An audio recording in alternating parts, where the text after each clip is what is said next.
इस समय की सबसे बड़ी ब्रेकिंग न्यूज लुधियाना छावनी से आ रही है, जहां सिख रेजिमेंट ने विद्रोह कर दिया है। हाँ, भारतीय सेना में बड़ा विद्रोह, सिख रेजिमेंट ने आत्मसमर्पण किया, सैनिकों ने जलाई वर्दी। पाकिस्तान और भारत के बीच मौजूदा तनावपूर्ण स्थिति में जहां भारत युद्ध के मोर्चे पर लगातार असफलताओं का सामना कर रहा है, वहीं भारतीय सेना के भीतर एक और गंभीर संकट उभर रहा है।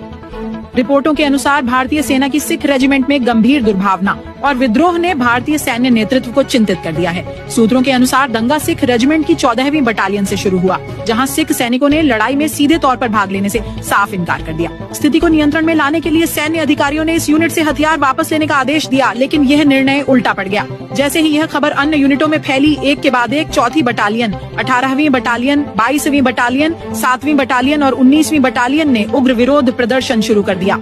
इस बीच दिल्ली में तैनात 124 सिख इन्फेंट्री बटालियन के सिख सैनिकों ने विरोध में अपनी वर्दियां जला दी और नारे लगाने लगे। इस घटना के बाद लुधियाना में तैनात 152 सिख इन्फेंट्री बटालियन ने भी विद्रोह का रास्ता अपना लिया और कैंप में तोड़फोड़ शुरू कर दी। स्थिति को नियंत्रित करने के लिए भारतीय सैन्य, पुलिस और अन्य बलों को तुरंत बुलाया गया। प्रारंभ में हवा में गोलियां चलाई गईं, लेकिन जब भीड़ नहीं तितर बितर हुई तो गोलियां चलाई गईं, जिसके परिणाम स्वरूप कम से कम 5 सिख सैनिकों की मौत हो गई। इसके अलावा दर्जनों सिख सैनिकों के घायल होने की भी खबरें हैं, जिन्हें नई दिल्ली के एक सैन्य अस्पताल में ले जाया गया है। जैसे ही यह त्रासदी जम्मू कश्मीर मोर्चे पर तैनात 157 सिख बटालियन तक पहुंची, उन्होंने भी भारतीय सेनाओं के आदेशों को मानने से इनकार कर दिया और मोर्चों से पीछे हटने की धमकी दी। इस स्थिति ने भारत की युद्ध स्थिति को और कमजोर कर दिया है।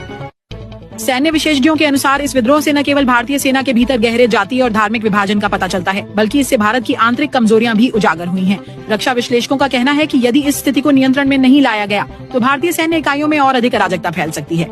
इन घटनाओं के बाद भारतीय पंजाब में भी माहौल बदल गया है और भारतीय सिख सत श्री अकाल के नारे लगाते हुए सड़कों पर उतर आए हैं। ये दंगे अमृतसर, लुधियाना, बठिंडा, जालंधर, मोंगा से लेकर होशियारपुर और पटियाला तक फैल गए हैं।